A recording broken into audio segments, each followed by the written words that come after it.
Donc le docteur Bates connaissait le stress. Il n'appelait pas le stress, c'était avant l'utilisation de ce stress de cette manière. Il appelait la fatigue mentale. Il dit que toute personne consciente de la vision imparfaite a une tension mentale. Il a dit beaucoup de choses de ce genre. L'action anormale des muscles extraoculaires est toujours due à un effort mental quelconque. Et il s'ensuit que toutes les erreurs de réfraction peuvent être corrigées par la relaxation. Toutes les méthodes de traitement sont donc simplement des moyens différents d'obtenir la relaxation. Et comme il est impossible de détendre les muscles oculaires sans détendre l'esprit, et que la détente de l'esprit entraîne la détente de tout le corps, comme Eva nous a bien montré tout à l'heure avec l'aide de Monique, il s'ensuit également que l'amélioration de la vue s'accompagne toujours d'une amélioration de la santé et de l'efficacité mentale. Donc, c'est clair que Bates savait très bien que le stress, la tension mentale, la vision, allez, ensemble, main dans la main. Quand vous avez l'un, vous avez forcément l'autre. Donc, il disait, il en parlait avec ses patients, mais est-ce qu'on a vraiment envie de l'entendre? C'est une citation d'un de ses patients, James Hopper, qui dit « Mon problème est la fatigue oculaire. » La première fois que j'ai consulté le Dr Bates, il m'a dit que la fatigue des yeux venait presque toujours de la fatigue de l'esprit. Je ne l'ai pas cru. La théorie me semblait mystique et déplaisante pour quelqu'un qui demande des causes physiques très tangibles. Qui veut entendre que c'est dans la tête alors qu'on sait très bien qu'on a un problème physique? Donc, il n'aimait pas trop ce que disait le docteur Bates. Mais le docteur Bates lui a donné beaucoup de choses physiques à faire, les pratiques pour développer la relaxation. Il habitait à New York et il allait à pied au travail tous les jours. Et pendant sa promenade, il commençait à pratiquer certaines de ces techniques de relaxation bizarres que le docteur Bates lui avait enseignées. Donc, il balançait d'un pied à l'autre tout en allant vers son travail en disant « Bon, ok, je peux focaliser sur les différentes choses plutôt que de focaliser uniquement sur la rue. » Et il pouvait incorporer un certain nombre de ces choses physiques. Et ce qu'il a trouvé, en fait, c'est qu'en certains jours, ça fonctionnait très bien. Que, en fait, ces étranges petits exercices de Bates étaient, en fait, l'aider, en fait, à mieux voir. Donc, c'était intéressant. Par la suite, il y avait d'autres jours où, peu importe ce qu'il faisait, pendant combien de temps, ça ne fonctionnait pas. Donc, il se disait, pourquoi? Comment se fait-il qu'il y ait des jours où ces méthodes fonctionnent bien, alors que d'autres jours, les méthodes ne fonctionnent pas, peu importe ce que je fais? Et donc, il a découvert le lien entre les deux résultats différents.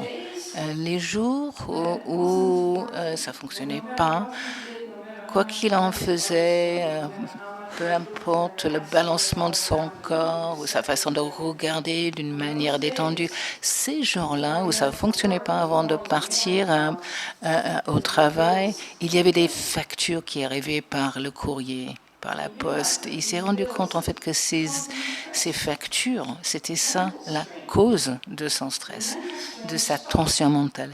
Cette tension a empêché la méthode. Et ce qu'il a aussi compris, c'est que après le travail, il allait dîner dans un restaurant à New York où il n'y avait pas des tables individuelles, plutôt il y avait des tables longues où il partageait avec les autres personnes autour de lui.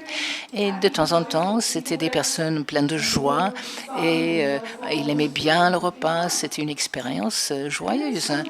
Et sa vision marchait bien. D'autres jours, il y avait des gens au restaurant qui étaient ennuyeux. s'amusait pas pendant le repas, il s'amusait pas avec les personnes, il aimait pas la conversation et sa vision était très mauvaise. Et il dit qu'il a trouvé une solution à ça. Au jour où il était entouré par les gens ennuyeux, il se disait, bon, je cherchais une miette sur la table ou par terre, quelque chose de petit. Et j'utilisais ma fixation centrale, je regardais un côté de cette miette, et puis l'autre côté, et puis je revenais entre les côtés, et je commençais à balancer cette miette. Et ma vision se relaxait. J'ignorais ces personnes ennuyées. Eux, ils pensaient que je faisais attention, que je les écoutais, ils étaient contents.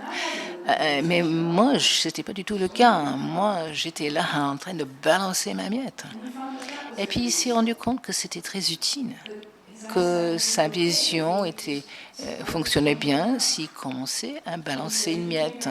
Il dit qu'il est devenu super populaire, tout le monde l'invitait partout parce qu'il était quelqu'un qui écoutait si bien. Il disait, moi j'écoutais pas du tout, c'était en train de balancer les miettes. Donc c'est comme ça que James Hopper s'est rendu compte que la tension mentale a un effet sur l'aspect physique. Sabotage ces pratiques de relaxation. Et si c'est le cas, il y a certainement beaucoup d'entre nous, beaucoup de nos étudiants ont le même problème. On apprend comment faire, on l'essaie, mais pour une raison qu'on ne comprend pas, ça ne fonctionne pas. Donc, c'est parce qu'on n'a pas vraiment adressé la tension mentale. Donc, pour ces pratiques du docteur Bates, à partir de ces pratiques, il faut vraiment apprendre à lâcher cette tension mentale pour que ces exercices soient plus efficaces.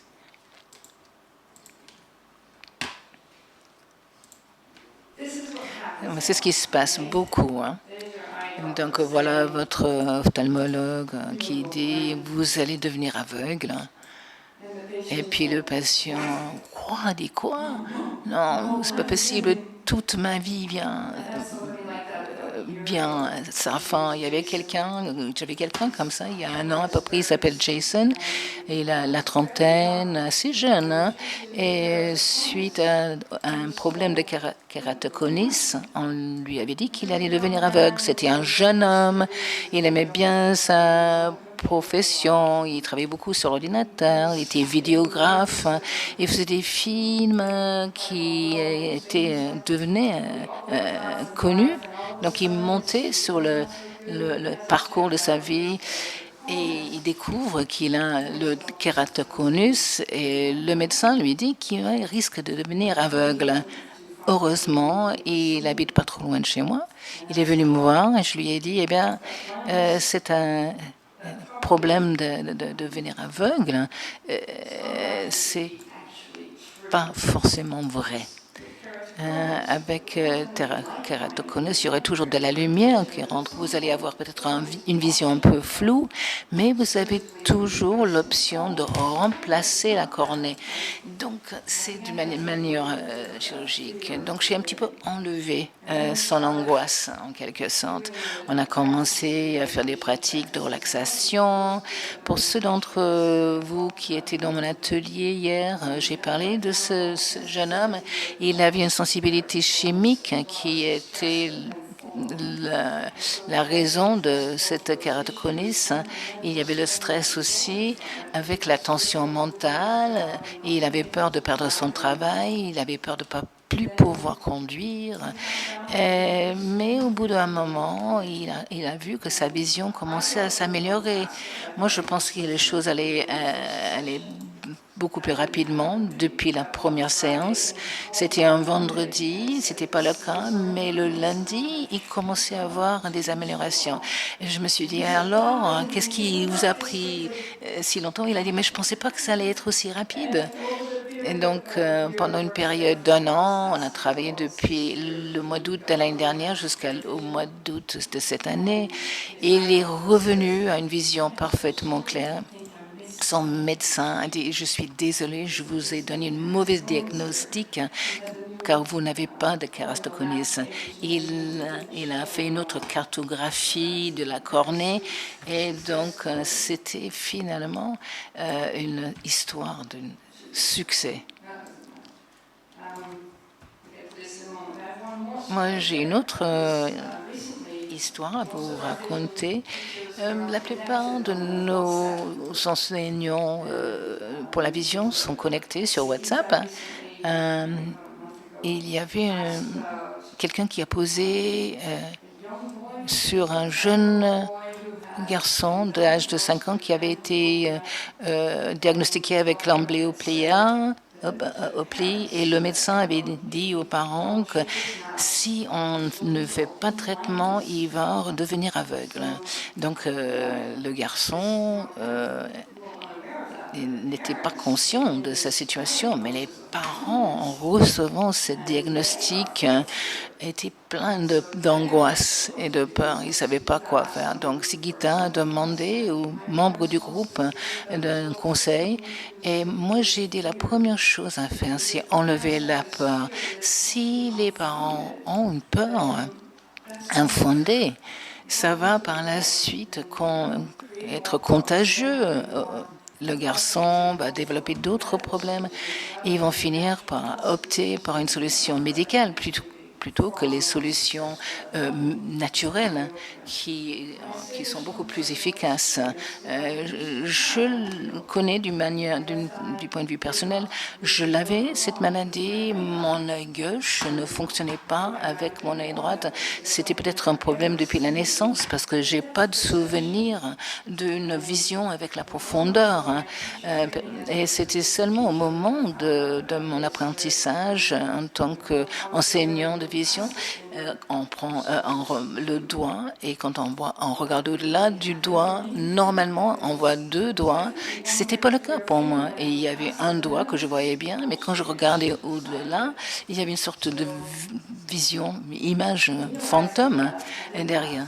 Quand je me suis rendu compte que j'avais pas cette possibilité de vision en 3D, j'ai passé quelques années là-dessus et petit à petit, mon œil gauche commençait à fonctionner par petites étapes au début, mais plus tard, j'ai eu ce retour de vision en 3D. Et à la trentaine, tout d'un coup, je voyais le monde en 3 dimensions. C'était incroyable. Quelle différence! Si vous avez jamais manqué du 3D, vous ne pouvez pas imaginer ce que ça fait. Moi, je sais, d'après cette expérience personnelle, que les médecins qui disent que vous devez absolument travailler là-dessus avant l'âge de 8 ans, parce que sinon, ça ne marcherait pas, ils risquent de devenir aveugles, c'est vraiment du n'importe quoi. Je sais, du point de vue personnel, je connais d'autres personnes qui ont eu cette même expérience, mais ces pauvres parents qui viennent de recevoir cette information de la part d'un médecin qui dit il y a urgence, il faut faire quelque chose. Si on n'arrive pas à le faire tout de suite, ça va être une cause perdue, il devient aveugle. Donc ces parents-là ne savent pas que ce n'est pas forcément vrai. Et en tant qu'enseignant, on a besoin de les informer que ce n'est pas vrai, qu'il y a d'autres obsessions, peu importe l'âge où on pratique ces techniques.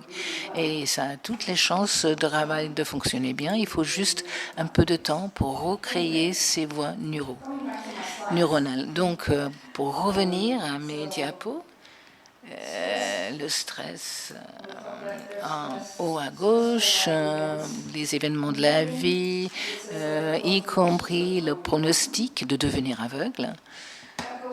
Ça rentre dans l'individu et suivant la personne et leur degré de résilience au stress, ça devient soit pas du tout un problème, ou bien ça devient un cercle vicieux d'émotions, les réponses cellulaires et une vision qui en souffre. Bernard Segal va en parler plus tard dans la journée, donc moi je ne vais pas rester trop dans le détail. Je vais mettre ça de côté, si vous voulez. C'est intéressant. En fait, plus je suis entrée dans la recherche par rapport à cette partie, plus ça me stressait. Donc, je me suis dit, bon, je vais changer de voie. Et voilà. Donc, il y a beaucoup de causes de stress. Et je vais vous donner quelques-unes de ces causes. On peut continuer cette liste selon votre façon d'être. Mais tout ce qu'on n'aime pas est à un certain niveau une source de stress. Et si nous ne voulons pas voir quelque chose ou le reconnaître, c'est une source de stress. Et ça vous donne envie de rentrer dans votre tête et éviter tout ce que vous verrez sur la périphérie. Les mensonges aussi, c'est très connu. Le Dr. Bates avait un superbe article là-dessus. Il avait un article dans une de ses magazines qui expliquait l'histoire d'une jeune fille qui, en allant vers son bureau, elle avait acheté une glace. Elle n'était pas censée le faire, elle était avec sa sœur. Et sa sœur avait dit qu'elle avait mangé cette glace. Elle l'avait dit, Dr. Bates, elle lui a posé la question. Et elle a dit, non, non, non, je n'ai pas mangé une glace.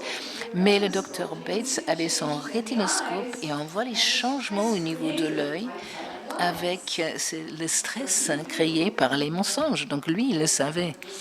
Même avant que la sœur dise quoi que ce soit, tout simplement en regardant l'effet réfractaire dans l'œil, il aurait pu le dire.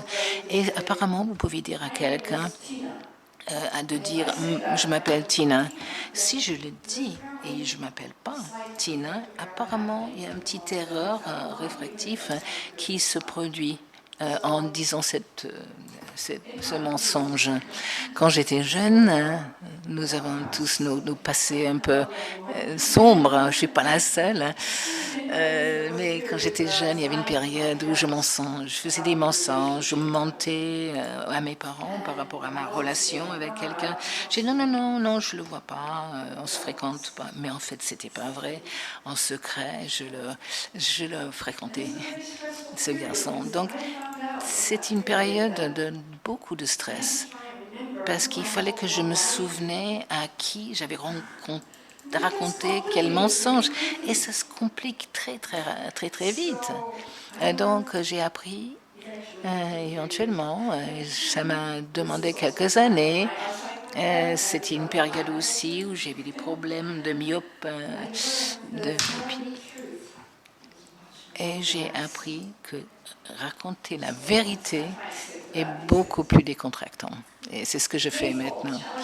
Les moments de douleur, les moments difficiles, si c'est le cas actuellement, si vous avez un sentiment, une sensation de douleur, c'est une source de stress aussi. Si votre cou est tendu avec les mouvements qu'on vient de faire, peut-être on a travaillé ces muscles, mais ce type de problème va avoir un effet sur vos ressentis et aussi sur votre vision. Les souvenirs négatifs du passé aussi, ce moment douloureux actuel va dans une heure devenir un moment de douleur du passé. Mais vous êtes peut-être toujours en train d'y réfléchir et vous faites en sorte que ce stress continue, ce stress qui était du passé mais qui continue dans le présent. Les peurs aussi, c'est-à-dire les choses à l'avenir, d'avoir peur de monter sur la scène devant tout le monde, c'est une vraie peur. Mais c'est à l'avenir, c'est pas quelque chose qui se passe en ce moment. Mais c'est ce qu'on fait. On a beaucoup de tendance à projeter sur des choses qui vont se produire et c'est une source de stress. Les inquiétudes sur les choses imaginées dans l'avenir qui se produiront pas forcément. La plupart de ces inquiétudes sont une perte d'énergie. Et on peut continuer cette liste. Et la chose sur laquelle on focalise va devenir une cause de stress, que ce soit du passé, du présent ou de l'avenir. Ça va faire en sorte plus notre vie est stressante, moins nous tendons à nous décontracter. Moins on se détend, plus les défis deviennent visuels. Plus il y a des défis visuels, plus nous percevons de stress.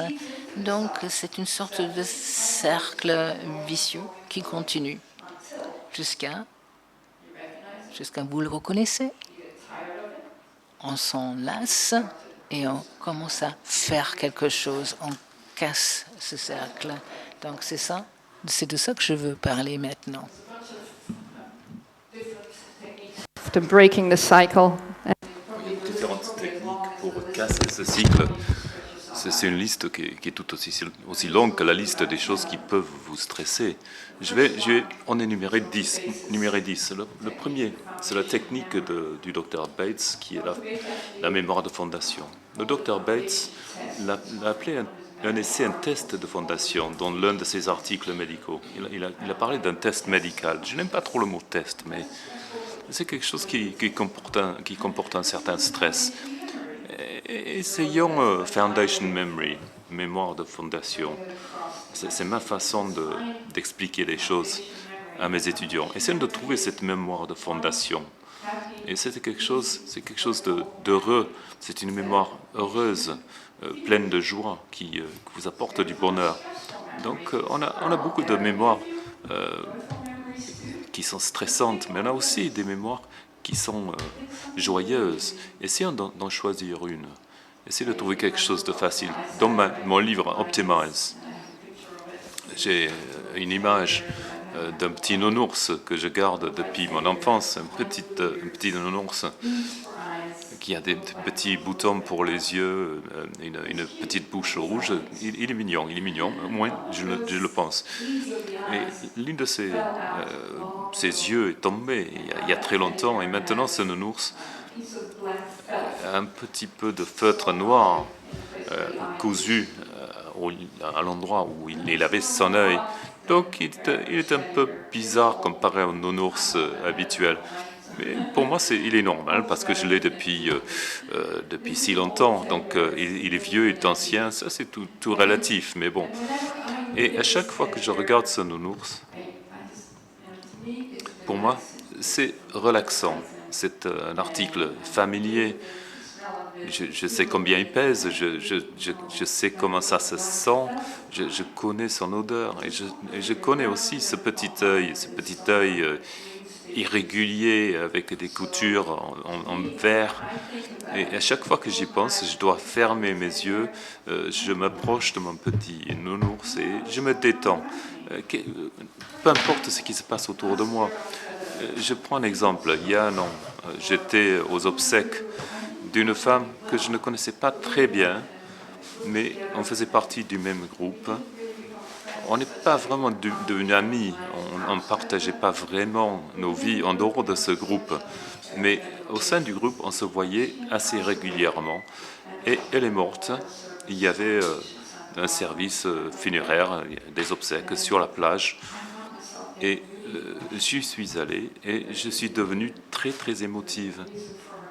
Sachant que, connaissant la raison pour sa mort, elle était assez jeune, plus jeune que moi, et je suis devenu très émotive. Et j'étais aussi embarrassé, j'étais gêné, quand je la connaissais si peu finalement. Et je me demandais pourquoi j'étais devenue si émotive, pourquoi je pleurais devant toutes ces personnes. Donc ce que j'ai fait, j'ai fermé mes yeux et j'ai commencé à penser à mon nounours. Et c'est étonnant, instantanément, mes émotions sont parties. Il y a la joie, le sentiment de joie que m'inspirait mon nounours qui s'entendrait dans mon cerveau. Mais si je me laisse entrer dans les émotions, ce qui restait aussi une option, une possibilité, ces émotions allaient revenir. Mais j'étais capable de basculer entre les deux. Et à un moment donné, il fallait choisir entre les deux. Bon, pour moi maintenant, c'est le nounours que je préfère, donc restons avec le nounours. Donc la mémoire de fondation représente une voie pour quitter, pour revenir, pour quitter le stress et pour revenir vers des sentiments plus apaisants. Pensez, réfléchissez pour savoir ce que vous pouvez utiliser comme mémoire de fondation. Pour moi, c'est quelque chose d'assez physique. Je peux prendre ce nounours avec moi Mais ça peut être une mémoire visuelle, ça peut être une mémoire auditive, c'est peut-être une chanson préférée que vous entendez dans votre esprit, dans votre cerveau. C'est peut-être la mémoire de l'arôme d'une rose, d'une belle rose. Et si vous aimez cette odeur, cet arôme, servez-vous-en. Mais c'est peut-être un plat préféré, le goût d'un plat préféré. Peu importe le sens que vous utilisez, l'important c'est qu'il faut que ce soit facile pour vous. Au moment où vous y pensez, cela devient présent et ça vous rend plus à l'aise.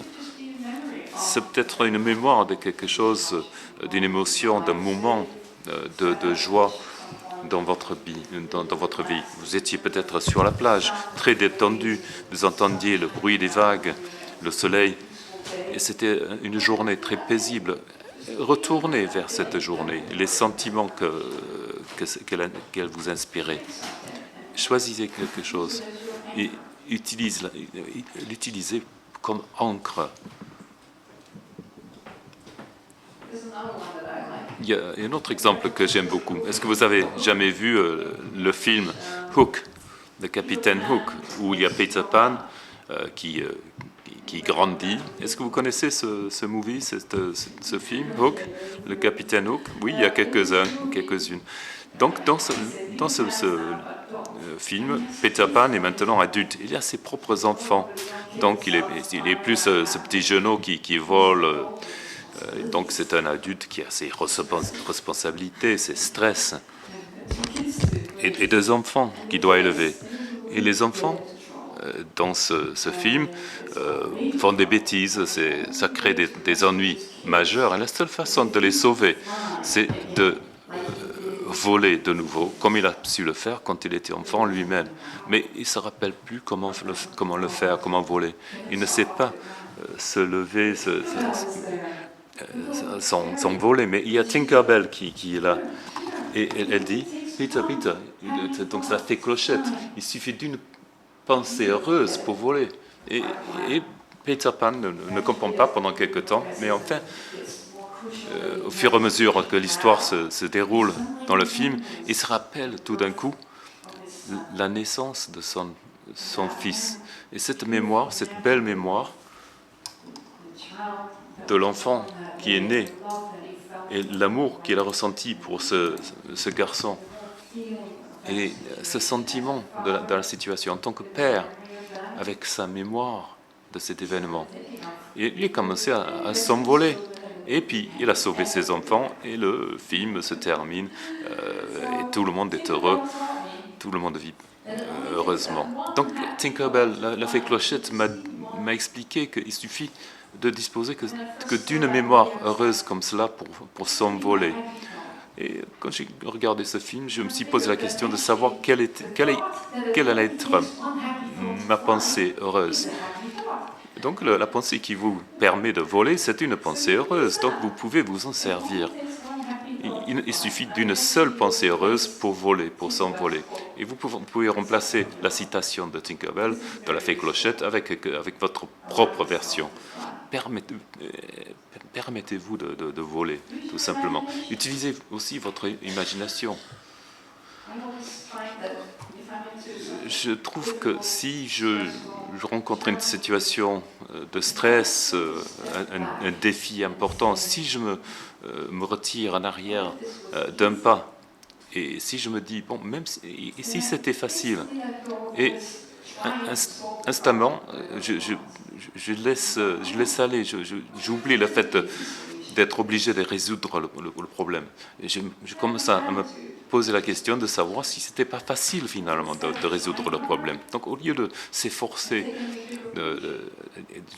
j'ai regardé les choses plus globalement en me disant que si cela était facile et si je pouvais voler pour traverser le problème, pour trouver la solution. Donc posez-vous la question. Et si c'était facile? Et si, la prochaine fois que vous avez ce moment de stress, vous efforcez de faire en sorte que ça marche, attendez un instant, posez le stylo, repoussez le clavier. Donc personne ne se sert de stylo maintenant, mais bon, oui, moi aussi, je préfère un stylo sur du papier. Mais de toute façon, essayez cette approche. Et voici une autre possibilité. Question your thoughts. Donc posez des questions concernant vos propres pensées. Donc ça vient de Byron Katie, qui était une auteure très populaire aux États-Unis. Elle vient de ma ville en Californie, donc j'ai assisté à certaines de ces événements. Elle est là, elle invite les gens de la salle de venir à côté d'elle, se poser sur la chaise et parler de leurs problèmes. Tout le monde peut raconter ses problèmes. Et ce qu'elle dit, c'est que ce que vous me racontez, les pensées que vous exprimez, est-ce que c'est vrai?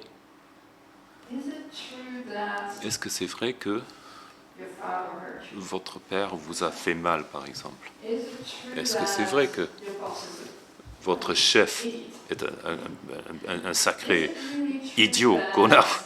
Est-ce que c'est vrai que votre sœur vous a volé quelque chose? Comment le savoir précisément que c'est vrai? Et elle fait en sorte que les gens questionnent leurs propres pensées, qui peuvent ne pas être à 100% vraies. Il peut y avoir une autre facette à chaque histoire que nous avons tendance à ignorer, car nous investissons dans le rôle de victime et pour condamner, pour blâmer quelqu'un d'autre. Lorsque vous commencez à questionner vos propres pensées, vous ouvrez la voie à un moyen de changer votre perspective.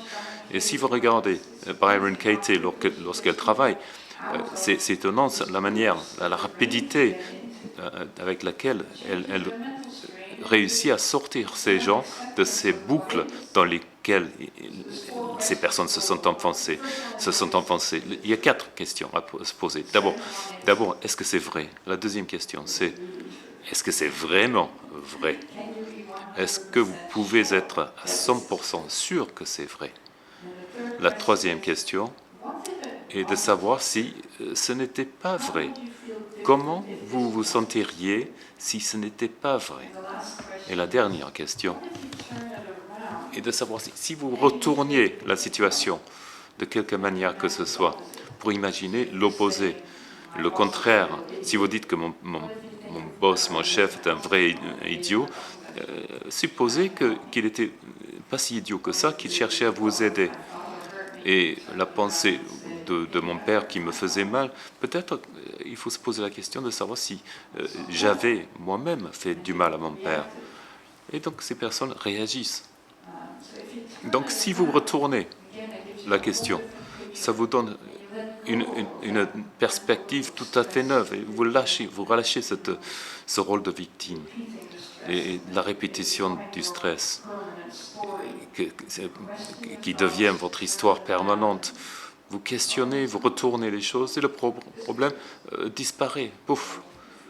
Donc si vous ne connaissez pas encore Byron Katie, faites l'effort de la consulter, regardez un peu ce qu'elle a écrit. Ça, c'est quelque chose de nouveau que j'ai rencontré cette année.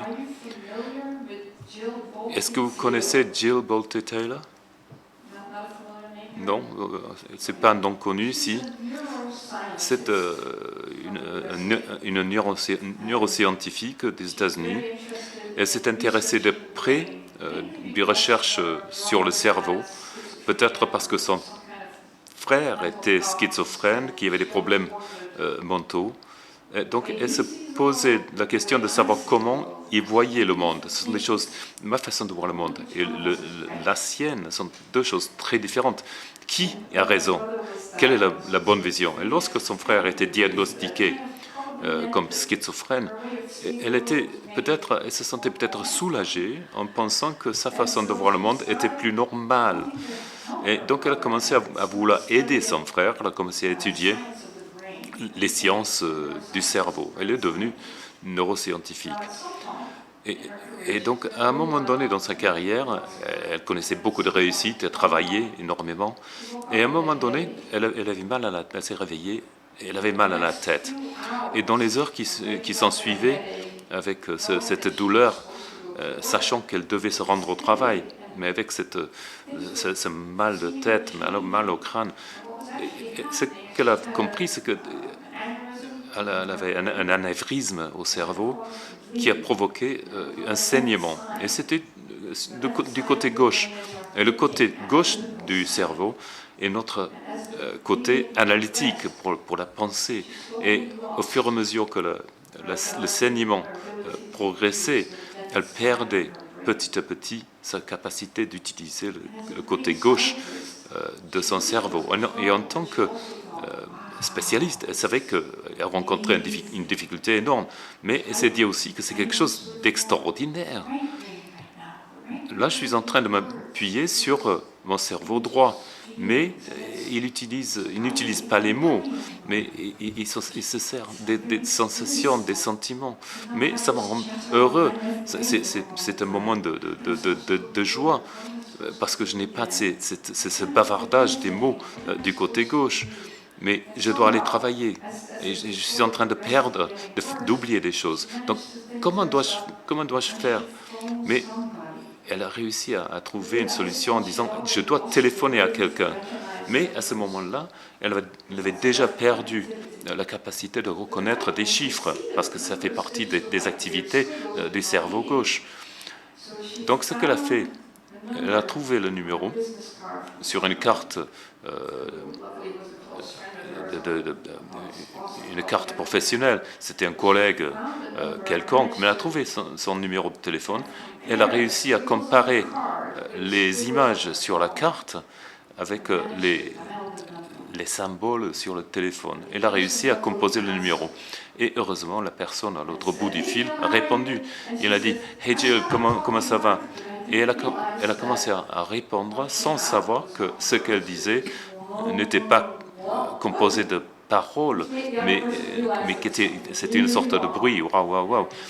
Et ainsi, la personne à l'autre bout du fil a compris qu'il y avait quelque chose qui n'allait vraiment pas. Et par la suite, elle a été admise à l'hôpital et elle a subi une intervention chirurgicale. Et bon, ça a été une réussite, mais bon, pendant les 10 années suivantes, elle était incapacitée, elle avait des problèmes de réflexion. Elle a compris que les dommages subis par le cerveau gauche, par ce saignement, que ça peut, si vous permettez, si vous donnez le temps, ça peut se réparer. Donc c'est sa mère qui a pris le rôle de mère de nouveau. Elle a commencé à s'en occuper. Elle a commencé à avoir un cerveau gauche qui commençait à réfléchir à nouveau pour aussi suivre des activités scientifiques. Mais lors de ce processus, elle a passé la plupart de ces 10 années en utilisant le côté droit de son cerveau, avec tout le bonheur que ça comportait lorsqu'il y avait tout ce bavardage du cerveau gauche qui était absent. Et elle a entendu parler d'un TED Talk.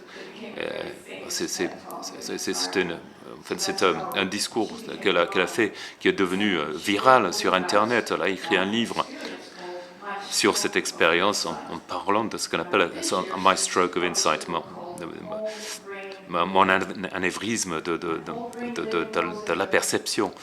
Donc elle a écrit un livre, Whole Brain, elle a écrit tout ce qu'elle a compris sur les différences entre les deux cerveaux et comment ils travaillent ensemble et comment ils créent aussi 4 caractères spécifiques dans notre cerveau.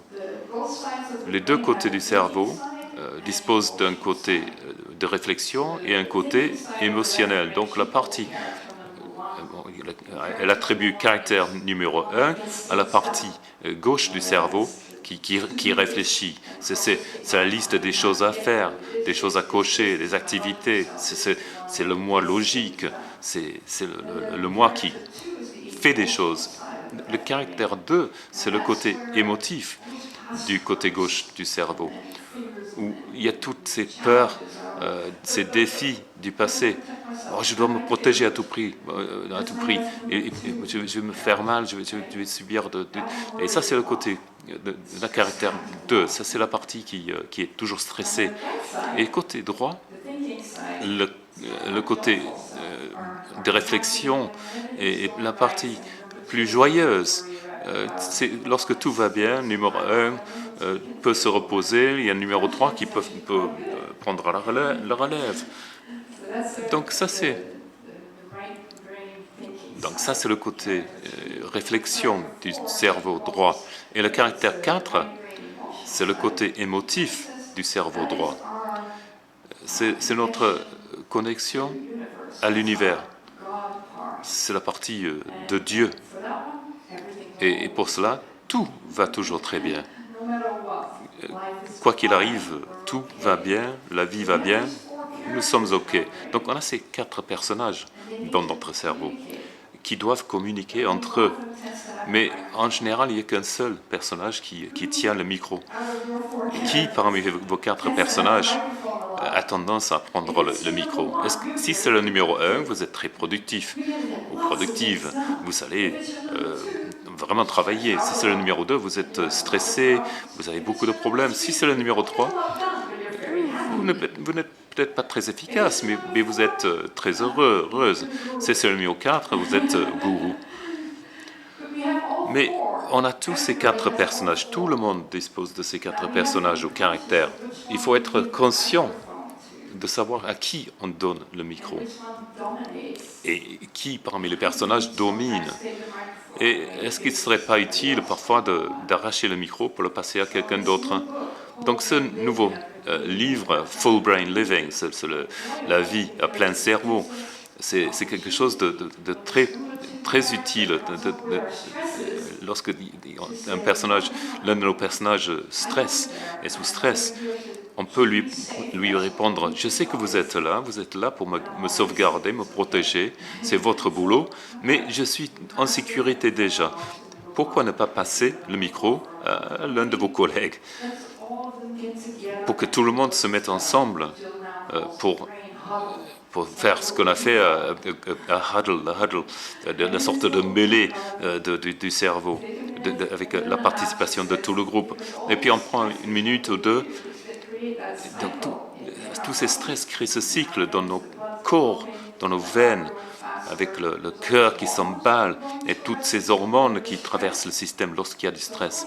Donc selon Jill, si vous vous accordez 90 secondes pour ne pas réfléchir toujours à la partie pleine de stress, et si vous pensez à passer le micro à un autre personnage, ces hormones, tout ce qui passe par votre sang, peut s'évacuer et les choses se calment. Et ensuite, vous avez un choix. Maintenant que vous êtes calme, qu'est-ce qui pourrait nous aider à mieux réagir que de passer le micro au personnage numéro 2? Et je pense que c'est une technique extraordinaire. Je l'utilise depuis peu, c'est un livre qui est sorti cette année. Donc pour moi aussi, c'est quelque chose de très nouveau, mais je trouvais que c'était très utile de savoir que je pouvais passer le micro à l'intérieur de mon cerveau pour passer la parole à quelqu'un d'autre, surtout que lorsque le numéro 2 appelle au loup, lorsqu'il commence à hurler, ça va mal, ça va mal, ça va mal. Il y a quelqu'un qui cherche à me faire du mal. Merci. Et je ne veux pas qu'on me fasse du mal. Aidez-moi, aidez-moi. Donc c'est un appel au secours du personnage numéro 2. Et les autres doivent être là pour dire: nous vous entendons, nous t'entendons, mais avançons. Essayons de trouver une autre manière de traiter le problème. Donc je ne sais pas si Whole Brain Living a été traduit. Ça a été publié par une grande maison d'édition, donc je pense que j'imagine qu'il va être publié dans beaucoup de langues. Ça va être très populaire, mais pour nous, en tant qu'enseignants, enseignantes de la méthode Bates pour aider les gens à surpasser leur stress, ça peut être un outil utile. Aider vos étudiants à comprendre leurs 4 personnages. L'humour, ça aussi, ça rejoint un petit peu ce que dit Jill dans son livre, car c'est un peu le personnage numéro 3 qui peut injecter l'humour. C'est votre façon de trouver des solutions de façon joyeuse. C'est quand on tourne le moment de stress en blague, en dérision. Donc chaque famille, j'imagine, il y a le Joker, le clown, le saltimbanque, tout le monde a ça. Pensez à ce que dirait cette personne à ce moment-là. Et si c'est vous, bon, vous n'avez pas besoin de notre personnage. Vous savez très bien qu'il y a toujours quelque chose de positif, même dans des situations difficiles, même si les nuages sont sombres, il y aura toujours un rayon de soleil. Donc l'humour réduit aussi très très vite le stress. Ça me rappelle lorsque quand je venais de terminer une histoire personnelle où j'étais triste concernant le fait que ces rapports, cette relation ne marchait pas. Et j'étais hébergé par une amie qui reconnaissait ma dépression. Et je lui ai expliqué ce qui s'était passé. Et il m'a lancé 3 balles. Et il m'a dit, il faut apprendre à jongler. C'était peut-être la meilleure solution. Mais si vous ne savez pas jongler, heureusement que c'était un enseignant très patient. Il m'a donné une balle à la fois. Donc apprenez à lancer la balle à la même hauteur. Essayez maintenant avec 2 balles. Et puis on a réussi avec les 3 balles. Et puis ces balles partaient dans tous les sens. Et c'était vraiment amusant. Donc essayez de sortir de votre dépression avec un peu d'humour. Parfois avec le secours, l'aide d'un ou d'une amie. C'est très efficace. Ça, c'est quelque chose dont j'ai déjà parlé. L'honnêteté, car la vérité est quelque chose de beaucoup plus facile à se rappeler. On n'a pas besoin de se rappeler à qui on a menti. Et si on mélange les différents mensonges, si on les mélange, on ne va jamais sortir du scénario. Comment faire? Donc, débarrassez-vous de vos mensonges. Vous n'en avez pas besoin. Vous n'avez pas besoin de vous protéger, de vous cacher. Soyez vous-même. Plus vous êtes vous-même, plus vous êtes fidèle à vous-même, et le moins vous allez être stressé. Ça, c'est l'un de mes préférés. Heureusement, je vis près de la nature. Je suis à 9-10 km de la ville la plus proche. Donc je suis entouré de la montagne, des forêts, des criques, des ruisseaux. Et je me promène souvent dans la nature. Mais si vous habitez en ville, réservez des moments pour quitter la ville, pour aller dans la nature. Les Japonais parlent de baignade en forêt. Et la baignade en forêt, c'est prendre cette belle énergie de la nature. Peu importe le type de nature, ça pourrait être un parc sur les berges d'un ruisseau. On n'a pas besoin d'avoir quelque chose de vraiment sauvage. Moi, j'ai une nature très sauvage près de chez moi. Mais si vous ne disposez pas d'un endroit pareil, vous n'avez pas besoin de cela. Vous pouvez vous asseoir dans un parc, vous asseoir sur le gazon, prendre un peu de temps pour méditer, prendre le temps d'apprécier les fleurs, les papillons, les oiseaux, le mouvement des arbres et le vent. Submergez-vous dans cela. C'est une façon d'éteindre tout le stress et de voir la beauté qui vous entoure. Il faut simplement trouver le moment. Le temps consacré aux hobbies, aux intérêts spéciaux, aux passions, aux amis aimants, la liste est interminable. La liste de techniques pour sortir des stress est interminable. Comme le dit le docteur Bates, il y a 1 million de moyens de déstresser vos yeux pour qu'ils retrouvent la détente.